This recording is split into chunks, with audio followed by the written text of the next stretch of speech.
In just a short time, MGM, a $10 billion empire, dismissed hundreds of managers, froze every investment, and left thousands of workers staring at empty inboxes that once carried schedules and pay slips. Behind the brilliant lights of the Las Vegas Strip lies a silence no music can drown out. Hotels that once glowed like palaces now echo with vacancy. Dealers who once turned cards with pride now sleep in the cars they can no longer afford to fuel.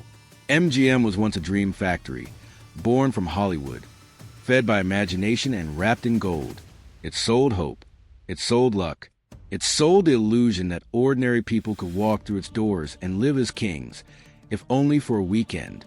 But somewhere between the balance sheets and shareholder calls, that dream was traded for something colder. Vegas used to welcome everyone.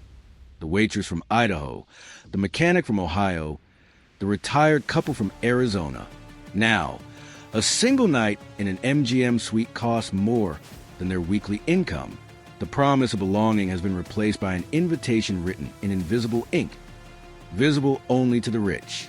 Walk the Strip today and you'll still see lights, fountains, and laughter on the billboards. But listen closer. The fountains whisper a different tune. The laughter sounds rehearsed, and the hum of slot machines hides a deeper hum. The sound of a city built on desperation, trying to remember how to feel alive. Vegas was never supposed to be perfect. It was supposed to be alive.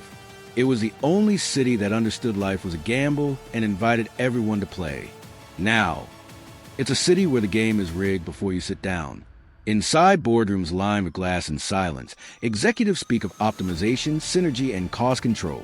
They nod at screens flashing numbers that rise and fall like heart monitors. But the lives those numbers represent don't appear on the chart. Every efficiency measure is a person erased. Every strategic pivot is a family displaced. When they say reduce headcount, they mean cut the heartbeat. When they say premiumize, they mean remove the poor. And when they say recovery, they mean for us, not for them. Vegas didn't lose its crowds by accident. It pushed them out, through prices, fees, and policies disguised as progress. The velvet rope grew longer, the welcome shorter. A city once built on inclusivity quietly reinvented itself as a playground for the elite. But the city can't breathe without its people. Behind every light bulb, every shuffled deck, every poured drink, is a worker who keeps the illusion alive. Now, those workers are vanishing. Their absence doesn't make noise, it makes quiet. And in Vegas, quiet is the scariest sound of all. The Strip never sleeps, they said.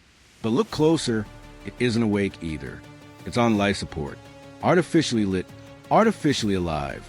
A spectacle that refuses to admit it's dying. Every casino claims business is strong. Every investor call claims confidence. But the metrics hide the truth. Fewer visitors, shorter stays, shrinking trust. The lights shine brighter only because there are fewer eyes left to see them. MGM once owned the roar of Hollywood, the lion that promised the impossible. That roar echoed through generations, from the Wizard of Oz to the glowing towers of Mandalay Bay. Now, that roar is a whisper, stretched thin through marketing slogans and corporate apologies. The symbol of imagination has become an algorithm of greed. Vegas was never meant to be exclusive.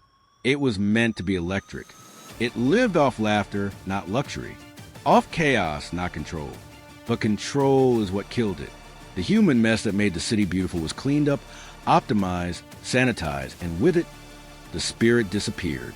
Walk through a casino floor now and it feels like a museum of motion. Machines spin, lights flash, but there's no pulse behind the glass. Dealers stand like statues, waiting for players who never come. The air once thick with excitement now feels filtered, engineered, lifeless. The smile of a server doesn't reach the eyes anymore. It's part of the uniform. Beyond the Strip, away from the billboards, the real Las Vegas is unrecognizable. Parking lots have turned into temporary neighborhoods. RVs and tents line the edges of the desert. Men and women who spent decades serving guests now serve time in the endless wait for things to get better. They once lived to make others feel alive. Now they just try to survive the night. They call it the Vegas disconnect. The distance between the people who create value and the ones who drain it. The bartenders, cleaners, cooks, dealers, those who built the dream, have been priced out of the dream they made. They work beneath the same neon lights they can no longer afford to live under. And yet, from the windows above, executives toast to record profits. The contradiction is staggering. Vegas used to turn small wins into legends. Now, it turns legends into losses. The city was built on luck, but now it worships certainty. Every bet hedged, every risk measured, every human replaced by data. The algorithm decides who belongs. It reads your income, your browsing history, your loyalty score, and sets your price accordingly. Vegas doesn't judge you by luck anymore. It judges you by your credit limit. This is the new architecture of greed, digital, invisible, efficient. It doesn't need security guards to keep people out. It just raises the price until they stop coming. But behind the numbers is a truth the data can't erase. A city without its people is just desert and light bulbs. The tragedy isn't that Vegas is dying. It's that it doesn't know it. It still performs its old tricks, lights, fountains, fireworks, hoping no one notices the emptiness between the sparks. But emptiness is patient. It waits, and every year it grows. You can't measure belonging in profit. You can't replace community with premium experiences. And you can't build loyalty on exclusion. Vegas tried, and it's losing. Downtown tells a different story. Away from the Strip, Fremont Street still breathes. It's messy, loud, human. Musicians play for tips. Locals laugh over cheap drinks. There's no algorithm there, no corporate strategy. Just life. It's what the Strip used to feel like before it sold its soul for spreadsheets. But the empire doesn't learn. It doubles down. MGM cuts staff, raises fees, builds new towers, and calls innovation. They say the lights of Vegas symbolize eternity. But even stars burn out when they run out of fuel.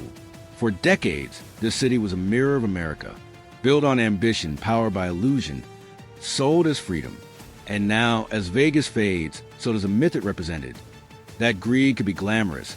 That profit could replace purpose. All empires fall, but few fall this beautifully. Vegas will not end with an explosion. It will end with a flicker. A final shimmer of light before darkness swallows the Strip. Somewhere under the noise, a whisper remains. A reminder that cities are not made of glass and money. They're made of people. And when those people are gone, the lights mean nothing. So the next time you see the glowing skyline, remember, not every light is a sign of life. Some lights stay on only because no one's left to turn them off. That's the true illusion of Las Vegas. Not the cards, not the shows, not the jackpot. The illusion is that the dream still exists. But dreams need dreamers, and most of them have already left. Maybe someday the roar will return, not from an MGM commercial, but from the voices of the forgotten, the workers, the wanderers, the believers who once made the desert bloom.